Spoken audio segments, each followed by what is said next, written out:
Hello and welcome to episode 3 of Football Manager 2020.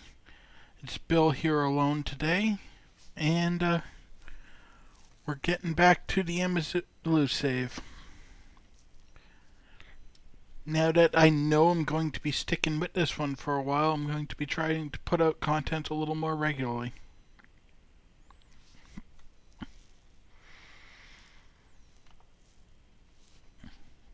So to begin with, we have a fair gap before I actually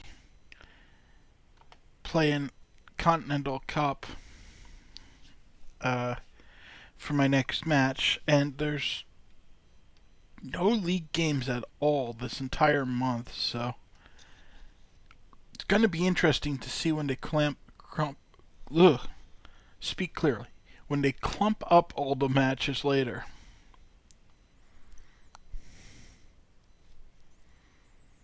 Oh look, LI are in my fucking league, or in my team again.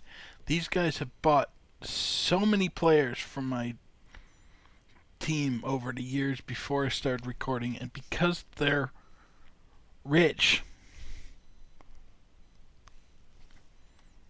they can just afford absolutely anyone, pay their buyout clauses, and just absolutely ruin me. They're the main reason I don't have depth at right back, because they bought 4 right backs from me in one season and I couldn't do a thing to stop them. Sinigo is out of rehabilitation, so that's good. Hopefully he'll be match fit by the time we get back to league matches. He might have to miss out on the cup contest, but that's not a big deal.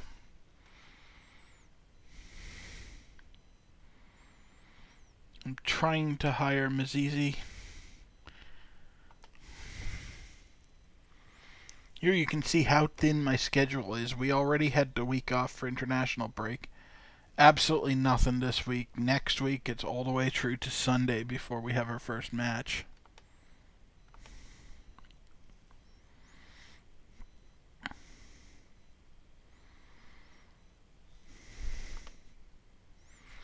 So we wait. The downside is it can take quite a while to sim all these games, but it's really necessary to keep an interesting game world, because with managing the international team, it matters what's happening in a lot of places, and it just gives you more options for hiring players into your team. Oh, wow, actually that might work out well for me.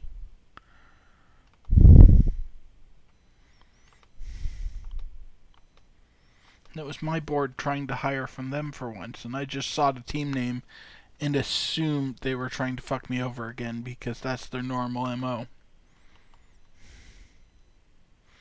Absolutely nothing interesting going on in player development.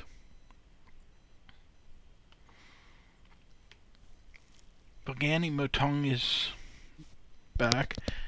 That's another good sign. I used him a fair bit. Somehow, we actually managed to drop into world rankings with our win over Saudi Arabia. That's unfortunate, but I suppose lots of other teams had more productive international breaks than we did that affected that. Omad's not playing as well as I would like him to be.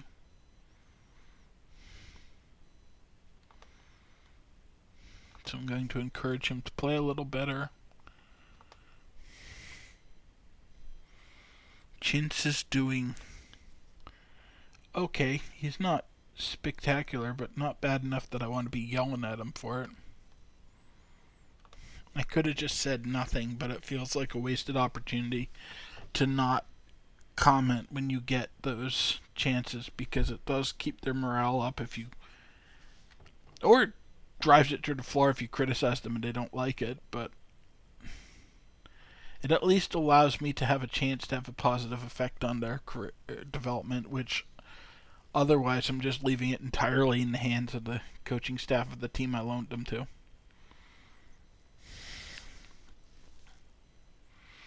Oh, I actually managed to score him as easy.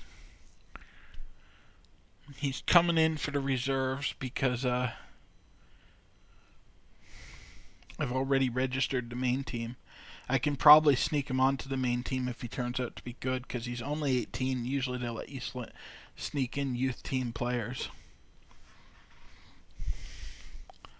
So that adds some more depth in my midfield. Ideally, I want to have about 4 players per position that can slot into a given spot, just to allow for injuries or loans or an unfortunate sale. And just to allow me to rotate some, because it's important to rotate your players too. Otherwise, they'll get hyper specialized on one position. You won't have the versatility to deal with injuries, especially in a league like this where I only get 5 subs. Now I get to annoy some people because they're underperforming, and so I'm going to be reducing their expected playtime. Ben Williams is already furious with me, so nothing interesting is going to come from that. But yeah, all my star players are underperforming. Tunkar is back out of rotation, so I'm down to only 2 people who are out injured, and Lechabella is coming back tomorrow. So it'll just be Mukubeli who's out, and even he looks like there's a good chance he'll be back by the first league game. Got such a long gap, I can let them use whoever they want for the other team's matches. Just try to keep my players somewhat match fit. It's not perfect, they do lose match fitness even if you're playing them at lower levels, but it's better than them sitting around just doing practice for 3 weeks.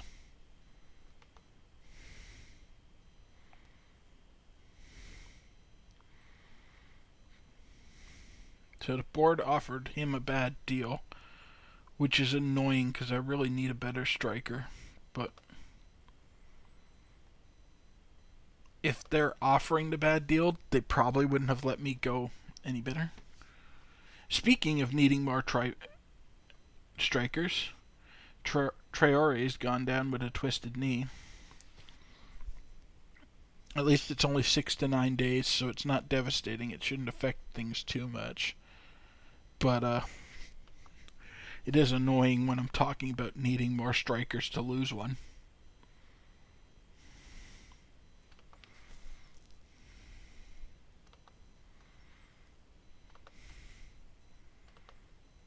Oh look, what a shock. Ben Williams isn't trying because he's mad at me. Although I am very slowly starting to improve his morale overall, it might actually be possible to get good performances out of him in the future. Because he's not registered right now because I have so many foreign players, but I do want to try to get him on the team.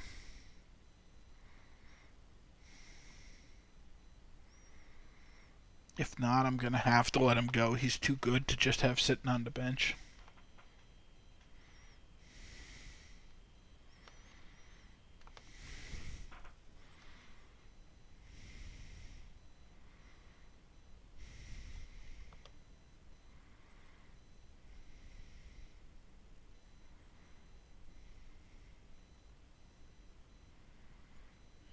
The under 21s trounced Golden Arrows under 21s. What do you want to bring? What the main squad?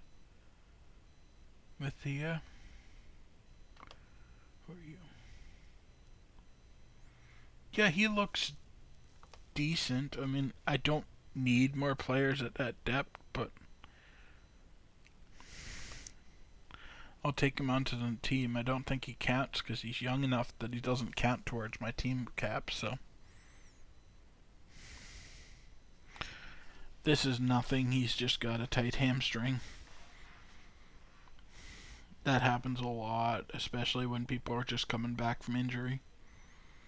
It's only a day or two, so it only really matters if I had a match coming up the next day, and even then I could probably sneak him onto the field. The reserves trounce some pre-gen team. Chikakwe is doing well.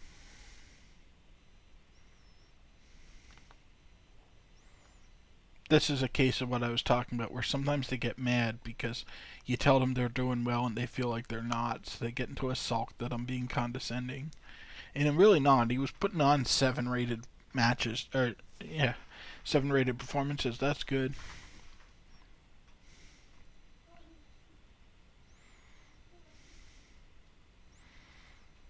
Okay.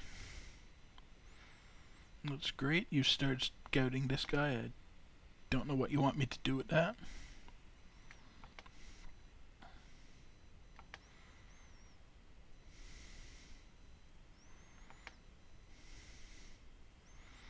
Get a scout to look at Wright Phillips at some point. This is not the Wright Phillips you know, Bradley Wright Phillips. This is a different one. But I'll get a scout to look at him.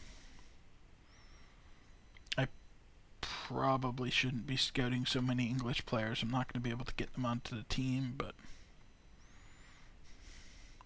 clearly my scouts feel like there's talent there to be looked at.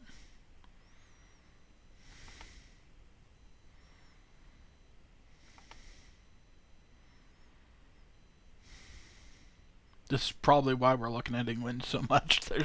We're getting to the point that I just can't find qualified players coming up from Africa. I did kind of put myself on hard mode by starting in a region that's not exactly known for developing strong soccer players overall. There are a couple good football playing nations, but the majority of them don't have much in the way of finances to throw into developing a really strong team, so they don't generate a lot of good players. Yeah, they're just hammering me with English people they want me to look at. I doubt most of them are going to want to come to South Africa and play for me, but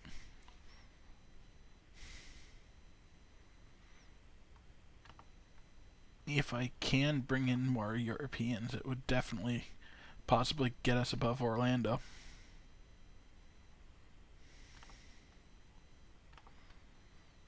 Oh, there was something else there that I should have checked. What else?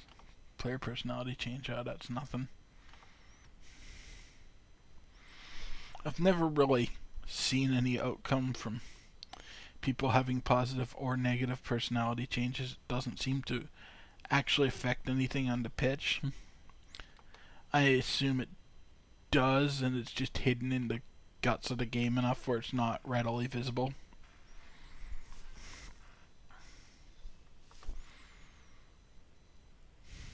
Under 19s lost. That's a little discouraging. I've been able to ride the youth development pretty heavily for the last couple of years, and it's looking like I'm hitting a spot where I'm just not bringing in good youth. Like, my under 19s are pretty terrible this year, and that's going to be annoying because I'm going to have to start hiring from outside of the club to bridge that gap, and I've been patching holes with the under 21s so heavily. Hopefully next season I get a really good crop coming into the under 19s, because I can afford 1 year where there's not much talent. 2 starts getting really rough.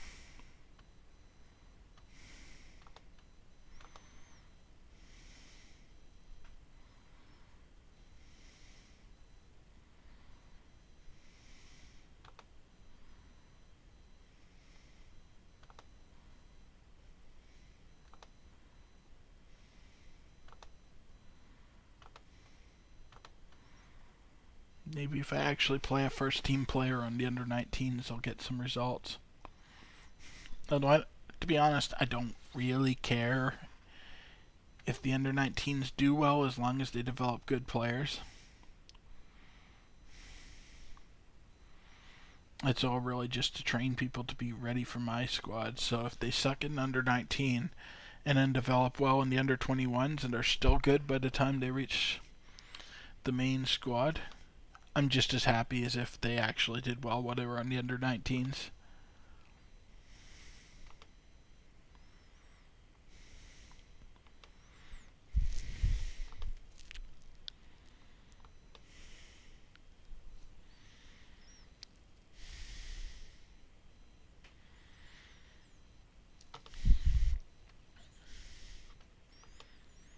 So what I'm hoping to knock out today is that first leg of the Continental Cup, and then the South African Knockout Cup match that I have coming up on Wednesday. If we can get 2 games into a recording, that seems like about the perfect length. That should be about an hour.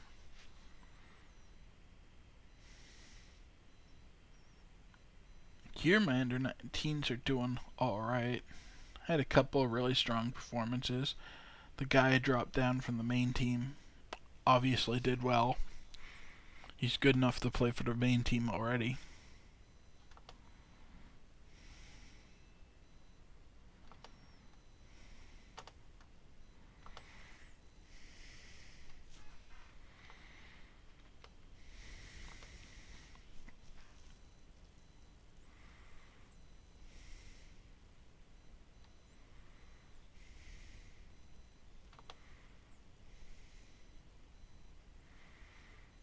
Looks like he's going to get another under 19 match in before actual match. I'm not too worried about this African match coming up. The team we're playing is substantially worse than we are. So it should be a pretty easy win. I'm mostly just playing it in case I start picking up or showing it in case I start picking up knocks on players, because that's the way these things go. You get a bunch of easy matches that you don't need to worry about and run out the first team anyway, and they get hurt, and then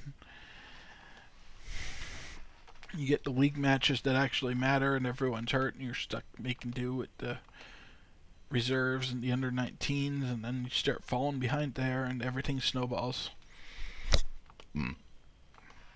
So these matches are important, even though they may not be the most exciting on paper.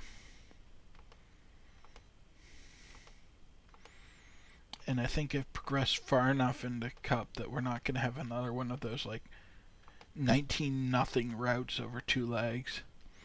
I'm figuring probably 3-0 at home and 3-1 on the road is what I'm looking for from this match. Obviously still with us going over, but oops. Hit 60 for that last guy. Now I have the annoying task of trying to find it because I was talking while I was authorizing these guys to go. There he is, right at the bottom.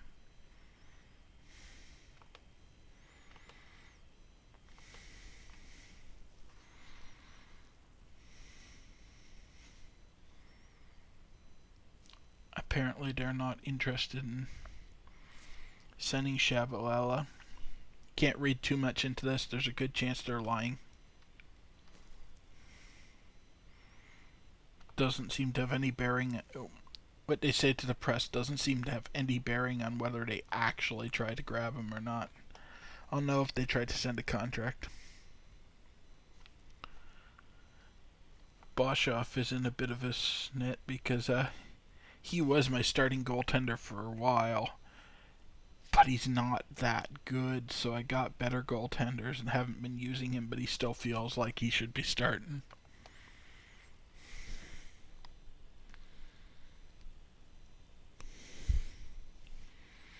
I keep him around because he's a bit of a club legend, and you never know when you're going to need to throw in the emergency backup goaltender.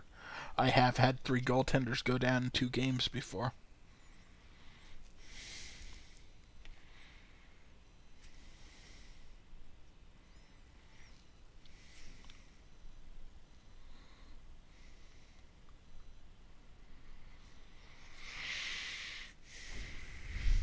Alright, I should be able to pretty much start the best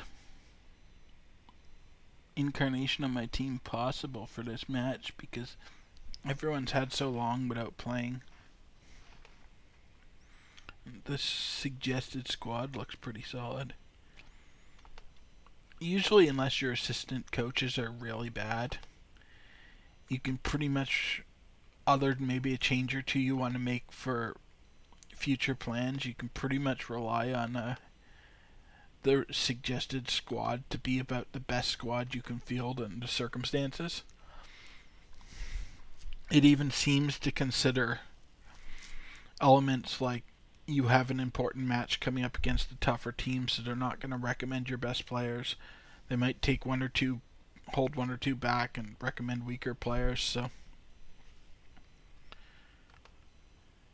it's usually good to listen to their advice and then tweak it a bit if you don't like exactly what you're getting, rather than try to build the squad you're fielding from scratch.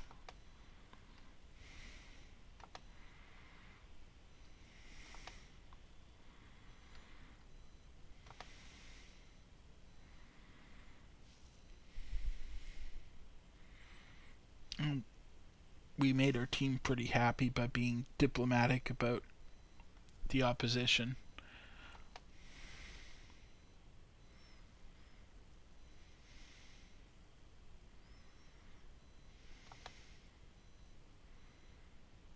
So this is where one of those short-term injuries can actually be an issue. We've lost Fleur for 2 days, potentially a day before we have a pretty important match. Because even though I'm fairly confident about how those matches are going to play out, I need to do well in the Conference Cup.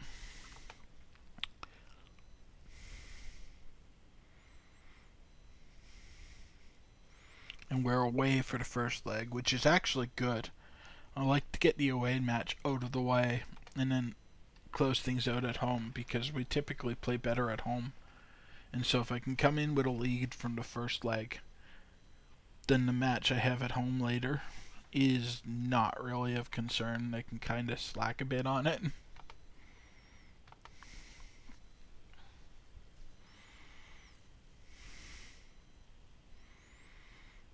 I do like the look of this Mahir Samir. Oh, look, I'm trying to steal another person from Ally.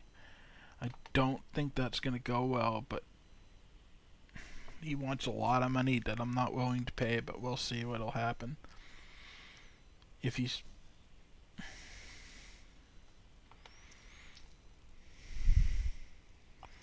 Right, Phillips is only okay.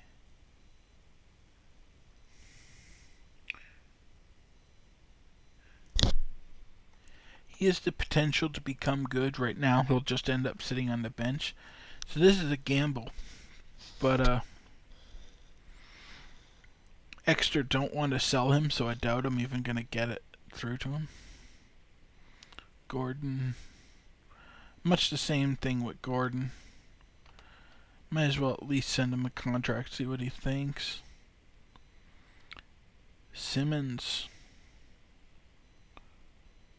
Oof, we're never going to use you, buddy, but what the hell.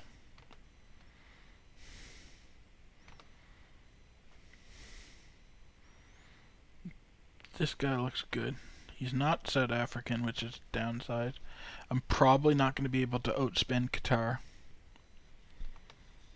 But I do need depth at goaltending.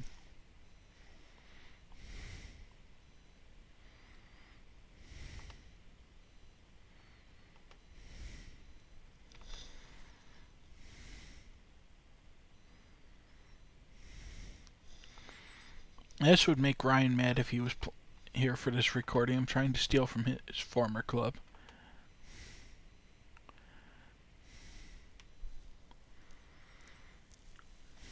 Pretty much everyone's looking good from fitness tests. Yeah, even Fleurs is doing alright. They only want him in for like 30 minutes of action at tops, because he's at 72 condition, but I could play him for the whole match if I wanted to. It would be a very bad idea because he would be super tired and he'd make a lot of mistakes. But the options there. Good pitch, that's nice. Hot as balls, that's going to be miserable, but it's not into the realm of danger for my team, so none of this should really affect what I'm doing. We're going to go attacking, because I can definitely overpower these guys. And yeah, I should bring in Sinigo for Fleurs. Having him in for an entire match with those bruised ribs seems like a monumentally bad idea. It's a pretty big hit in ability level. And Sinigo isn't match fit or match sharp because he is also coming off an injury, because this is the way it goes. The injuries tend to stop. But the coaching staff thinks he's good for 75 minutes. So if I'm lucky and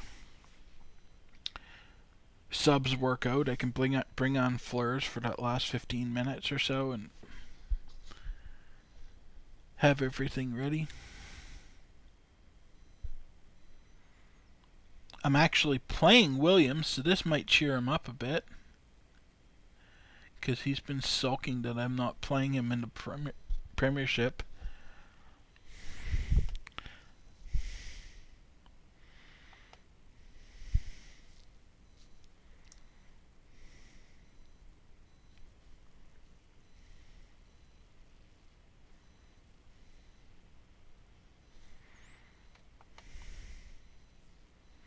Looks like they're playing narrow, so I should be able to abuse them on the sides of the pitch. My wingers tend to be amongst my best players. Yeah, they're clumping right up in the middle. This could be really good for me. My entire structure is based around going out wide and curving the ball into the box.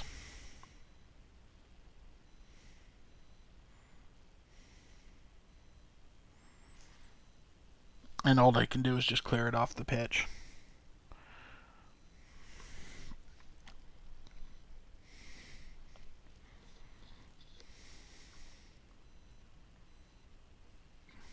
We're making their goaltender work. It's 5 minutes in. We've already had 3 shots, and they've gotten a yellow card. If Ba messes up, they could be playing a lot of this match with 10 men. And every highlight is just us hammering the goal. The results will come if we keep playing like this.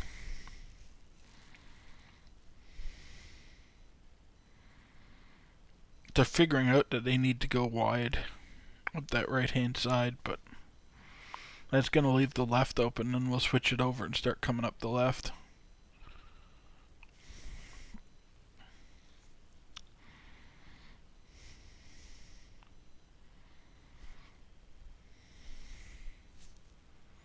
And there's our first goal of the match from Makwakwina.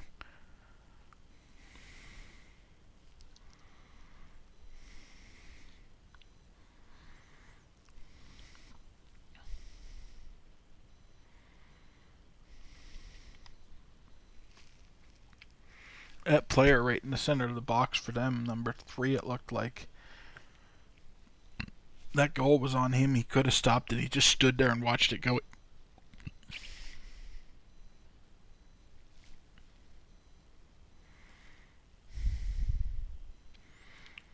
And they got an incredibly lucky goal back. So we're on pace for the score I predicted of 1-1 or 3-1.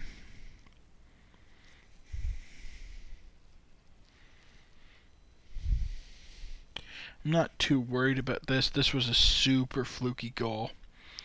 There's not a lot that could be done about a goal like that, other than just keeping possession away from them, but that was literally their first shot of the match. So, it's just one of those things that happen. You can see they're getting frustrated by how badly we're dominating them. Dolmini's already really tired. The heat's taking a toll on him. That's going to be a problem, but I'm not making a sub at 23 minutes in the first half. That's just not happening. He needs to at least tough it out to the halftime.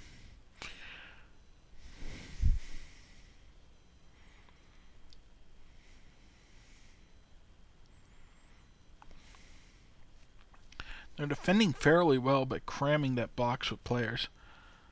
But it's not letting them really pose much of a threat to me. So we'll be able to pull ahead as they get tired.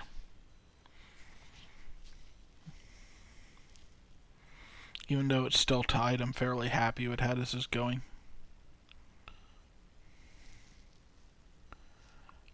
My Boulay is putting on a hell of a show so far this match.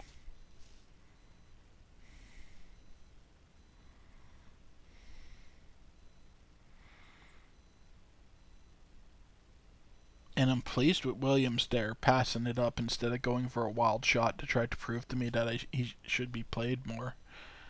He's making smart decisions, which is more likely to get him played more.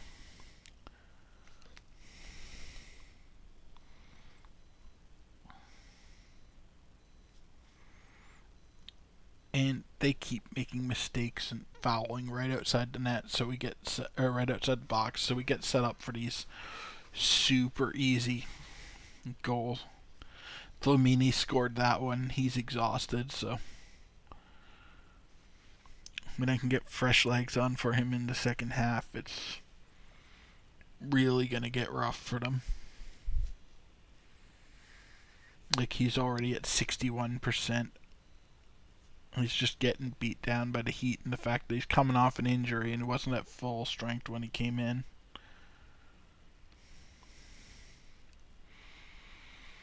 That's why I don't like playing these super hot games. I'd rather play when it's cold, but unfortunately the players are more likely to get hurt when it's cold because the pitch gets dangerous. It's Africa, so it'll never get to the point that it's actually dangerous for them. Like, that's more something I have to worry about with Team Canada, but still, these guys, the main danger is the super hot games. If it gets up over 30 degrees, you start getting more players injured because of it, and they seem to be more likely to get sick. I've had an awful lot of guys come down with the flu after that. I don't know if it's coincidence or if it's actually a mechanic in the game. It would make sense that you get dehydrated and weakened and then a virus can hit you easier, but I don't know exactly how the sickness works in this.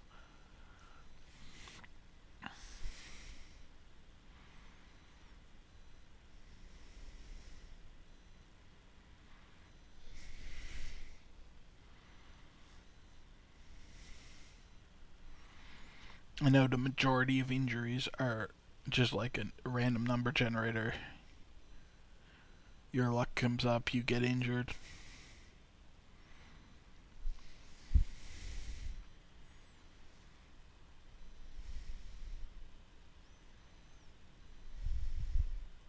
It does work. Like, if you get a bad tackle, there's a chance that one or both people involved can be injured, but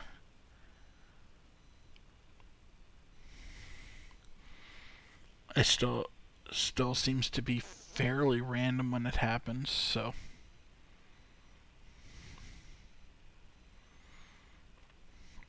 maybe with the newer games they've incorporated that, like, if it's a bad slide tackle, it's more likely that it's an leg injury, but even if it is just RNG, it works completely fine. The level of injuries feels pretty believable.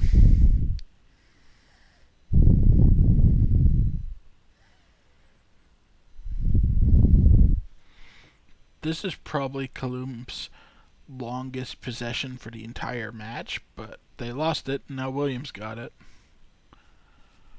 They weren't ever able to really pose a threat with it, so like I thought when they scored that first goal, it's not really something to worry about.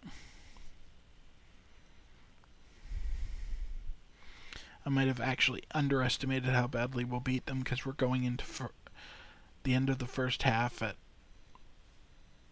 2-1. We'll probably score more in the second half. They tend it tends to be easier to score late in the game with this team because I keep them fairly fit, and they've gotten really good at preying on opponent-seeking teams as they get tired.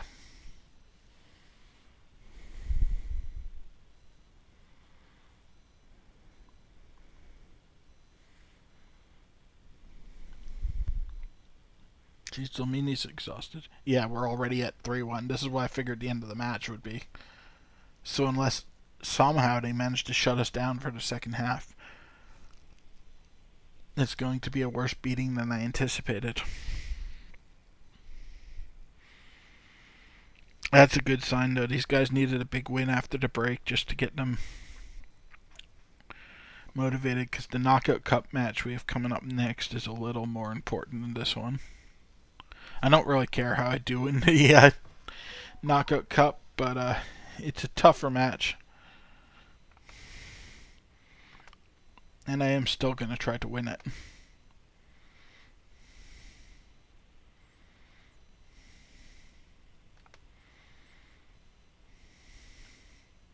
They've already made 2 of their subs trying to keep their team fresh against us. I don't like substituting this early unless I have unlimited subs, because I don't want to run out of subs at like 60 minutes and then have someone get injured and have to play a full half hour with 10 men. Somehow, even though I don't play him in the league at all, Ben's already gotten 3 yellow cards this season. Probably because he's mad and he's taking it out on the opponents and hits them a little too hard. But his ball handling's been good, so I've been pretty happy with what I'm getting from him when I can play him.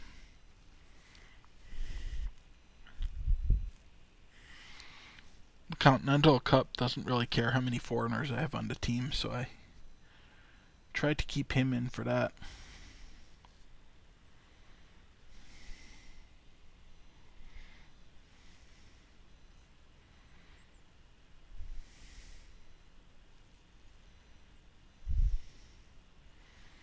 That was the most dangerous Kalum I've looked probably the entire game, and we still managed to clear it out just fine. Oh, time to make a substitute. That 15 minutes went by real fast. Now I have a choice. Dlamini's really tired, but he's like the 3rd best performer on my team, whereas Zane Walker is just playing like hot garbage. I think I need to pull Walker first and see how this messes everything up, because I don't have a 1-to-1 sub for him. Actually, see what happens if I... Okay, so that's what I'm going to end up doing, is pulling Mabule over and then moving someone in for Walker. Looks like Traore's going in for Walker. Of course, Traore's still injured, but...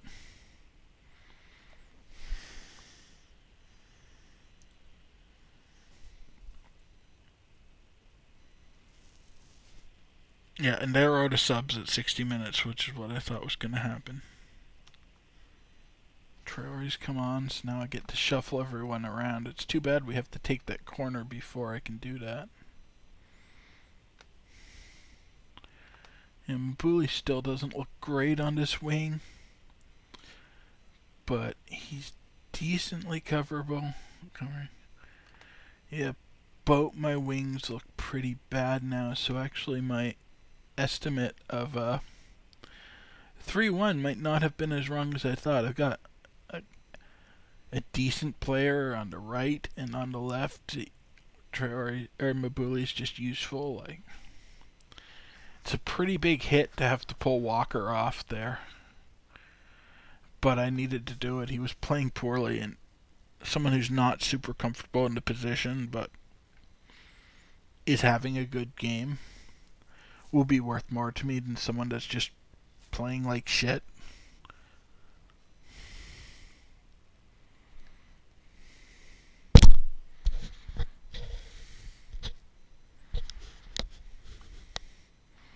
And I just can't bring it the depth on the bench to cover every position properly.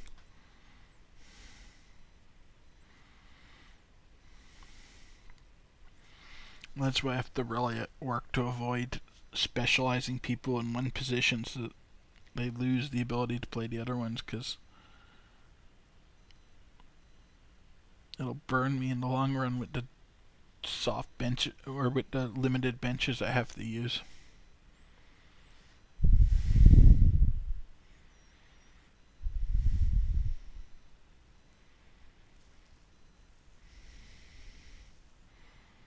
You can see they're much less comfortable in attack now because the whole structure of the team is based around attacking up the wings. And the guys I've got on the wings just aren't comfortable with those positions. We still managed to get in a fourth with Delamini, proving that I was right to keep him on even though he was so tired.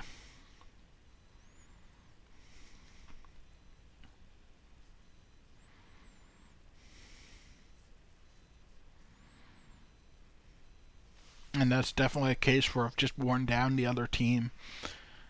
And so I can bully them a bit because we're certainly not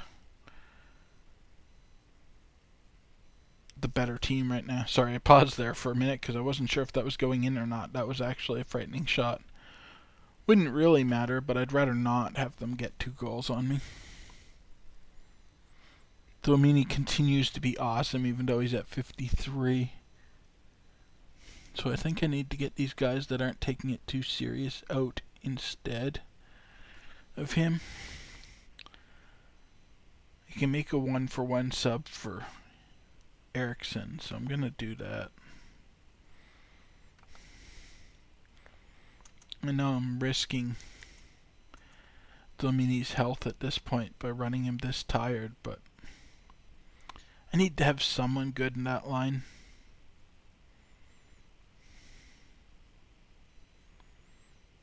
Where are you sitting?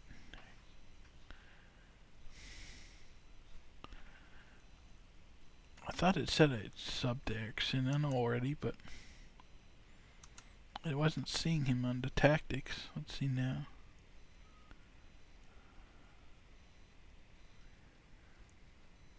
Oh, that's why I subbed Safima in for him.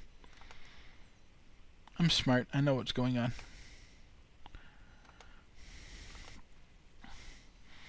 Let's change things very slightly to keep him more comfortable.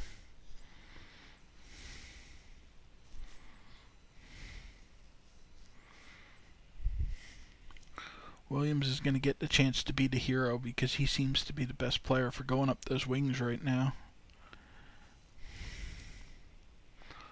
Mabuna is not comfortable, but Williams is keeping the pressure on. And Siasi's not really doing much aggressive on his side at all.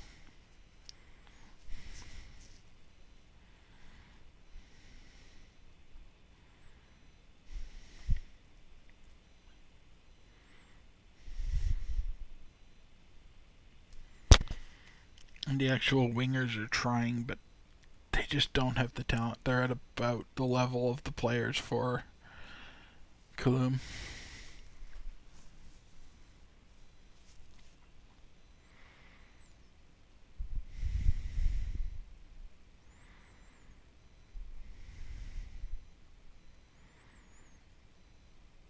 But we're still bullying them pretty good.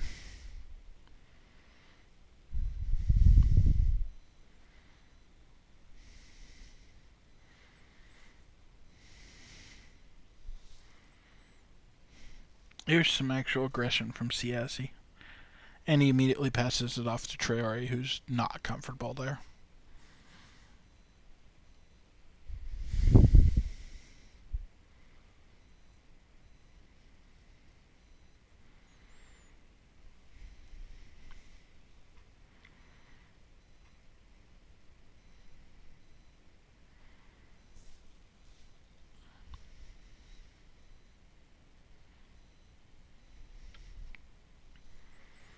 But you can see as they get tired, even though we're playing a much weaker attacking team now than we were when we started, they're just bullying them around that goal.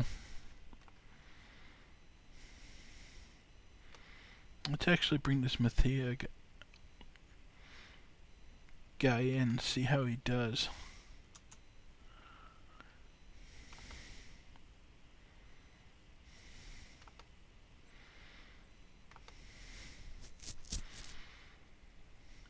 He's got decent ratings for an 18-year-old.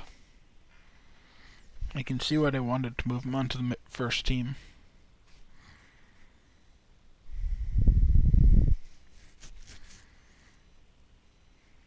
Now I just have to ride out 10 minutes and hope no one gets hurt.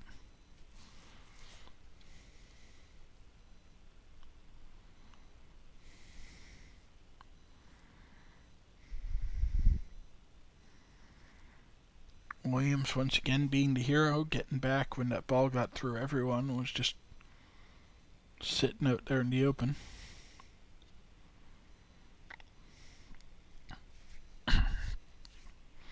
Mirosavljevic's been having a quiet game, but that's not really surprising. They've barely got any attacks in on us.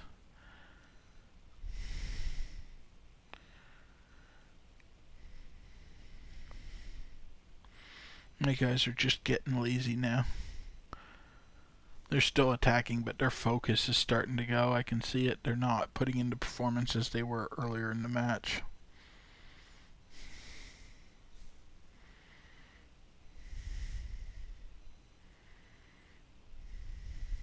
Like, that should not have been intercepted. That was just sloppy play. I know they're winning by 3, so they don't really care, but we've got 45 seconds left. This should go about as well as I was hoping this match would go. 3-goal buffer coming into a match at home, which should be even more in our favor.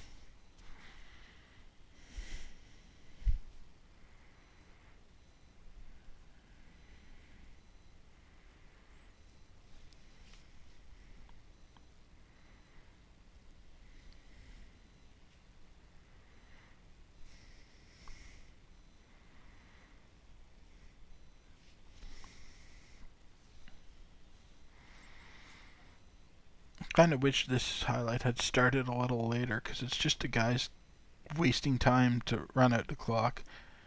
And the computer already knew that was happening. I didn't need to watch 45 seconds of it in real time.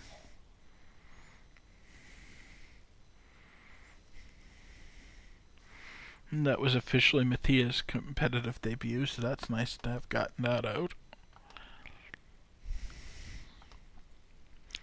Tell the guys they did good.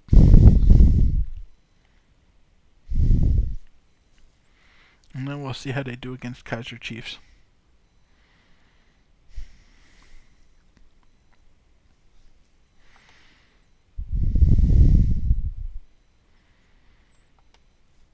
I'm a little surprised McQuackwan was the player of the match. I thought it was going to be the winger, but I suppose once I shifted him around in the second half, he had a much weaker half, so McQuackwan's full match performance probably counts for more, now that I think about it.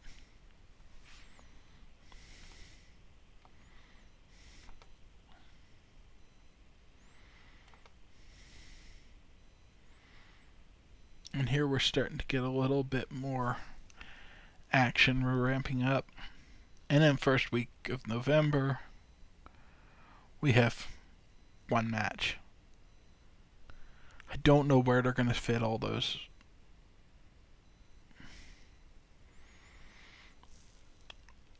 other, like, most of our league matches, because we're way behind what a lot of other players have had.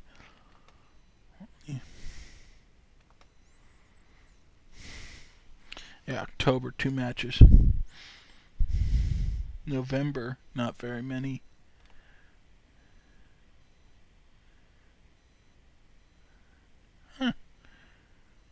Schedule doesn't look that brutal.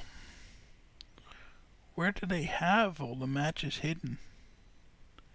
I suppose December's going to get really bad because I don't have Knockout Cup or Confederation Cup matches seeded in there yet, because I haven't technically advanced, even though coming in with a 4-1 lead. There's no way I don't advance in the Cup at least.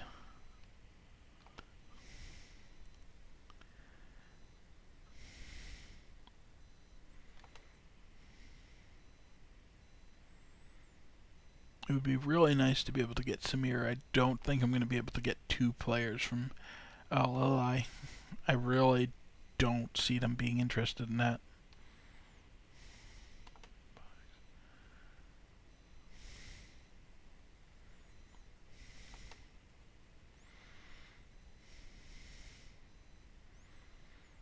Yeah, like I was saying, they tend to recommend the strongest or the best team, even accounting for needing a stronger team later. I would consider David Tao a better player than Dlamini. And it put Dlamini in even though he was coming off an injury and was a little tired just because it was an easier match. Now we have David Tao ready for this match that actually matters.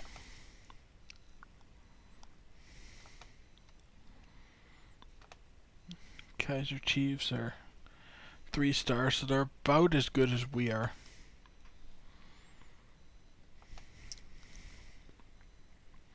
I won't be heartbroken if we somehow lose this, but I'm going to try to win it.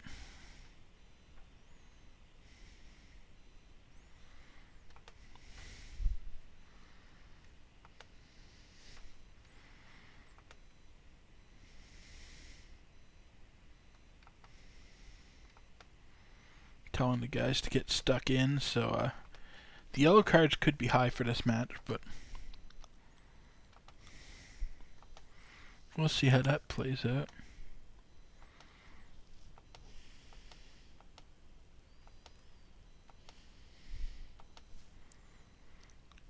Still nothing interesting going on in player development, probably because they're not getting a chance to screw things up.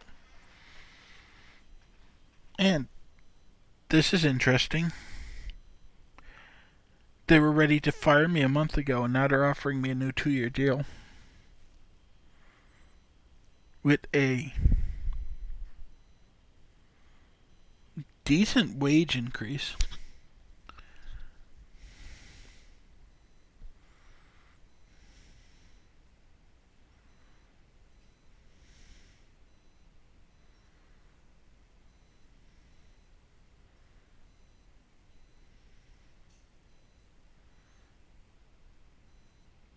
I'm pretty happy with everything they expect of me in this.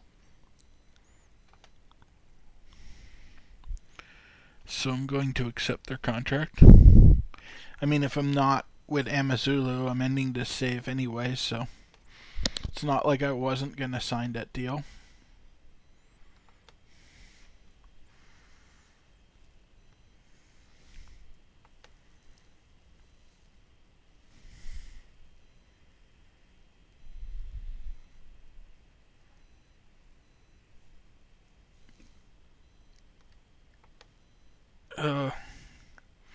That's not ideal. February was my good backup goaltender, but he is the backup.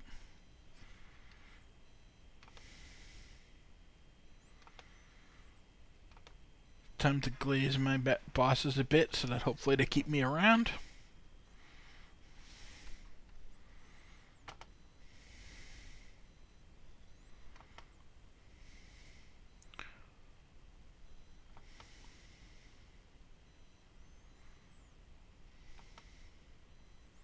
I knew I wasn't going to get Gordon. I threw the contract out there just to see what was happening.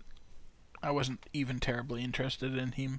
He was barely good enough to be considered for the team.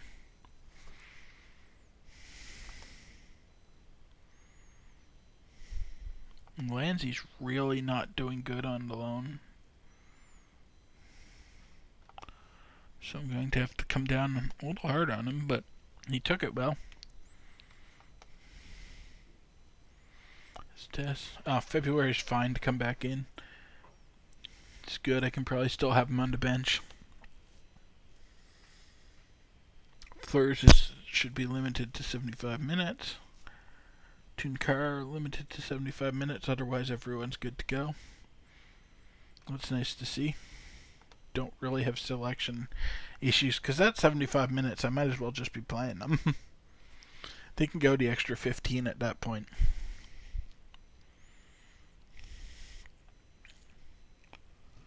Wind's going to be an issue here.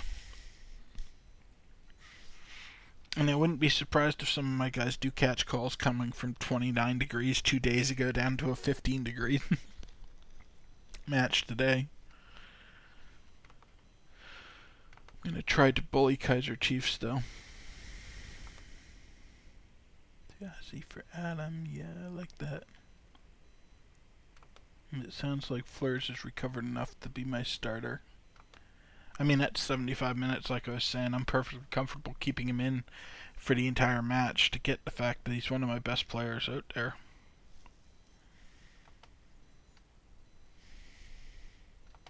See, I see would struggle. Didn't see a warning with him. Oh, yeah, I guess 75 condition. But yeah, he's so good. I'm going to start him and hopefully get enough of a lead that if he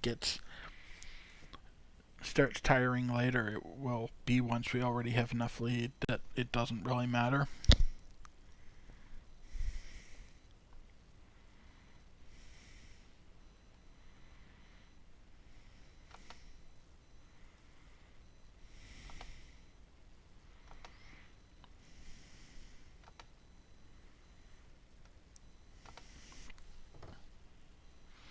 I don't love playing in gusty conditions, especially on a fairly big pitch.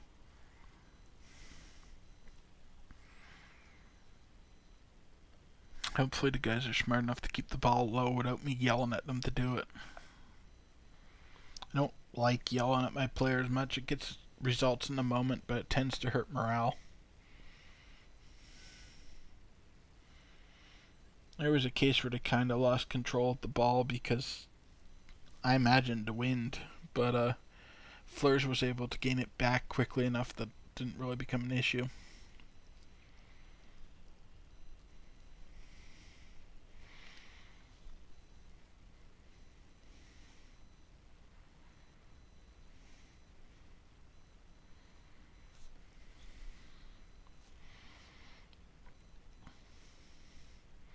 I can't get cocky with these guys the way I did with the Confederation Cup because this is a losable match for me.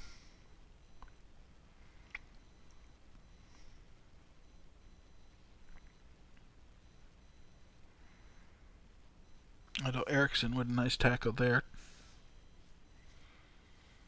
Hopefully Walker has a better game today because he's got the ball for a long time.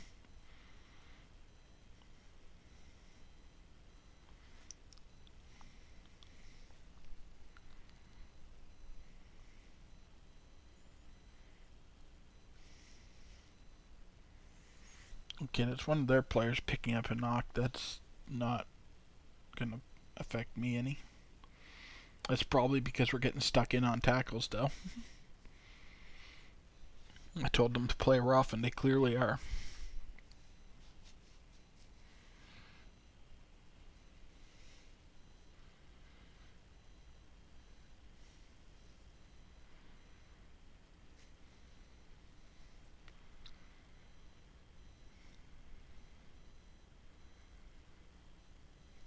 And, well, Walker's definitely having a better match. He got a solo effort goal for us there. It's going to be interesting to see what actually happened with those two defenders.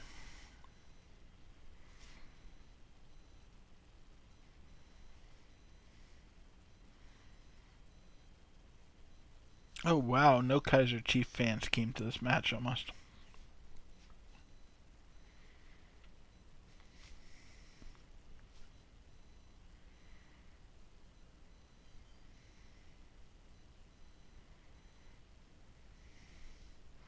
That was aggressive for a windy day, just straight attack the net from the instant you get the ball in. We're only up by 1 goal, boys. Don't get too carried away here.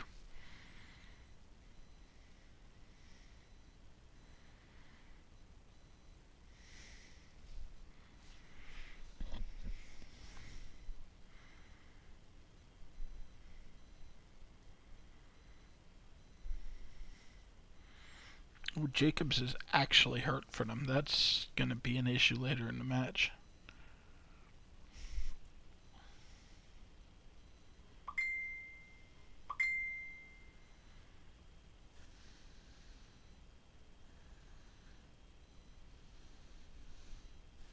Not sure what they were thinking there. The only player near that ball was us.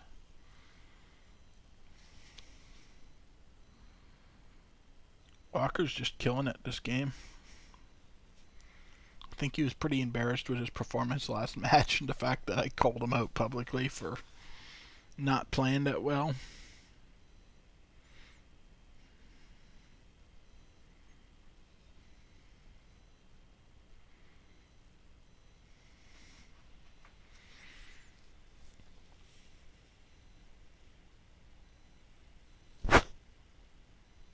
This is turning out to be a more eventful match than I thought it would be. Most of the highlights have been on our side, but I was expecting a lot of dead air and us going in with like a 1-0 win. Not McGoquin getting a second goal in the first half. I suppose they're fired up from their trip to Guinea and making it everyone's problem.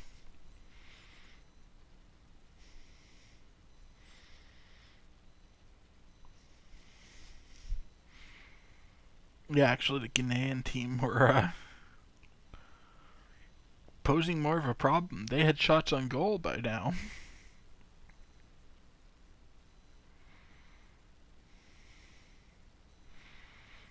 That wind's probably really messing with them, though. It tends to be hard for weaker teams.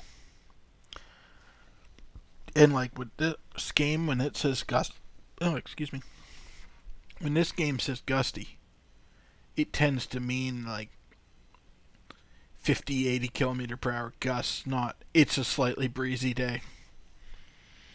It's definitely windy enough that it is affecting the ball flight.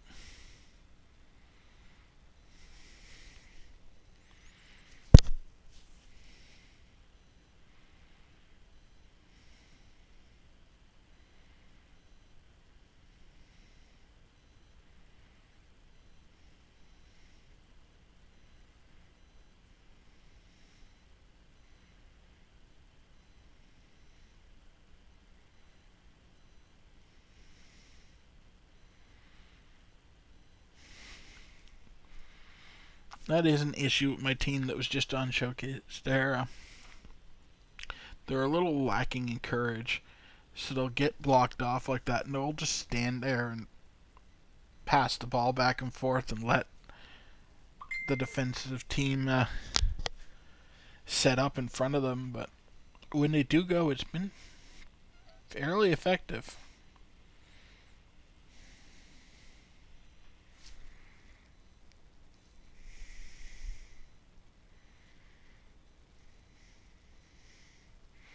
We're looking a lot better than I was expecting us to be at this point in the match. I mean, I thought we were going to win this one, but I didn't think we were going to be dominating this badly.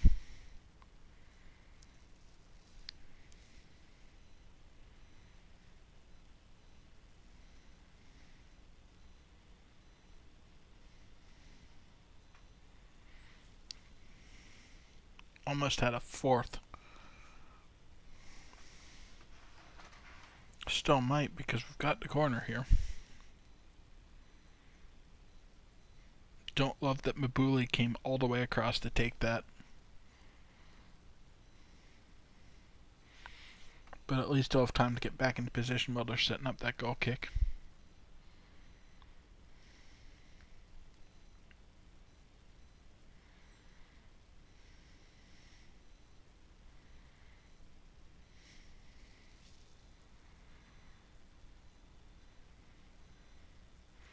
That was aggressive from Walker. See, as he's getting tired, I knew that was going to happen, but it's right at the half. He'll get a break while he's in.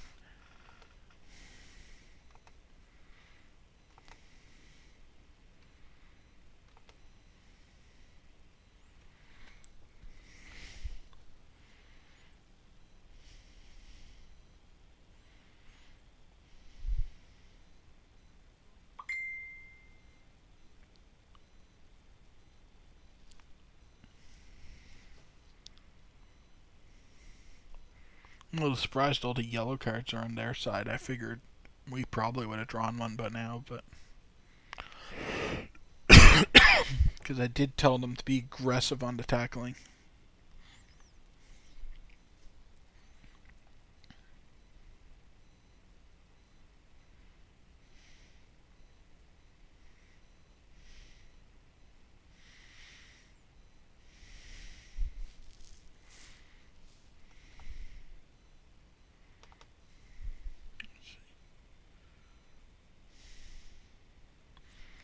Everyone's doing good. Well, that makes the decision on who to sub actually kind of easy, because I can only worry about fatigue. I don't have to worry about people actually playing badly. So I'll get Siasi now and keep him from getting injured. Senegal should be able to hold things together until the finish. You can see he's nowhere near as good as Siasi, which is why I didn't really want him coming in. But even if they slip around that corner and get a goal back, I don't see them getting 3 goals in 25 minutes.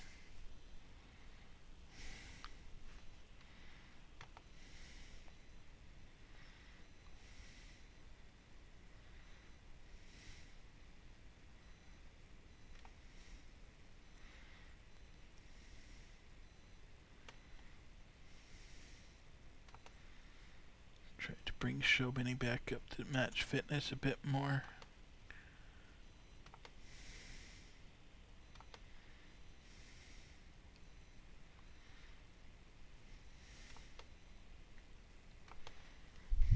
He's not quite as good as Tao, but gives me options. If I can get him up to that 3rd star, it'll be really nice. And Nidalovo finally got something to do.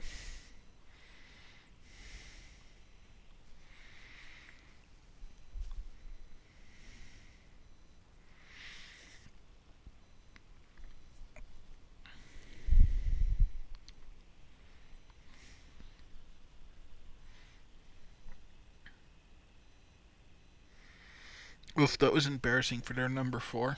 Eriksson just stole that ball like he wasn't even there.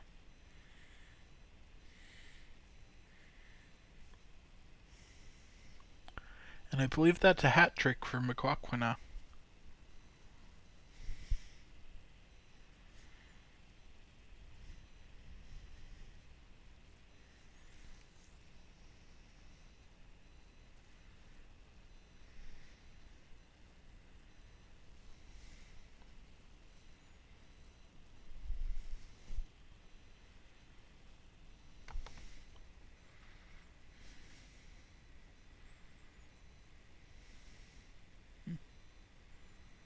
Wow, everyone is playing amazing.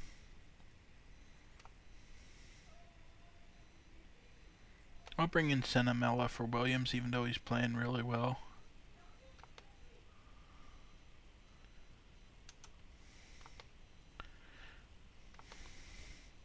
Not so much that I want Williams off the pitch as I just want to get Senamela some minutes.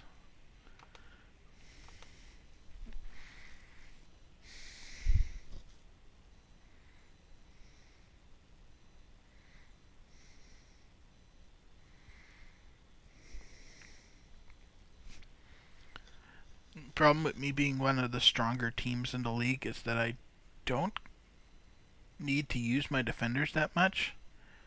So they tend not to get subbed out a whole lot for other players, so it's harder to develop a thick roster. So I have to just remember to sub them out sometimes, even if no one's playing badly. Just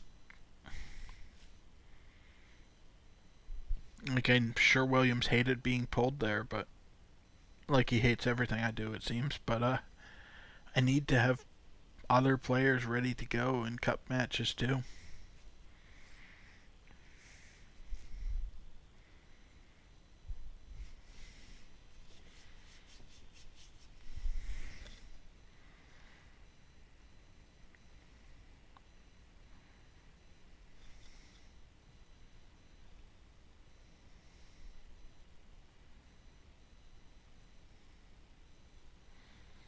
Now it's just should be whistled dead any time now.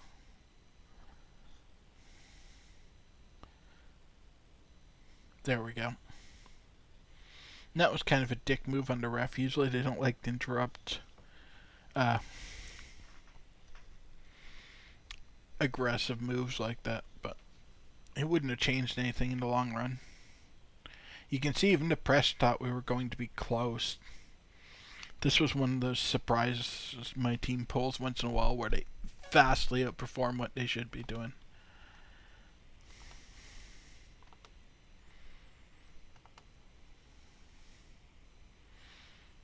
So I'll just see who got player for the match for that. Any important headlines that came from it, and then I'll be shutting her down.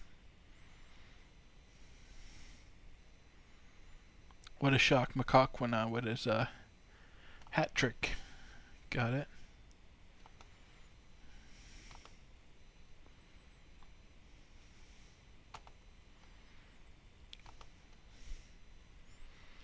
So, this ends episode 3 of Football Manager 2020. I'll be back sometime soon with the next one. Have a good one, everyone. Goodbye.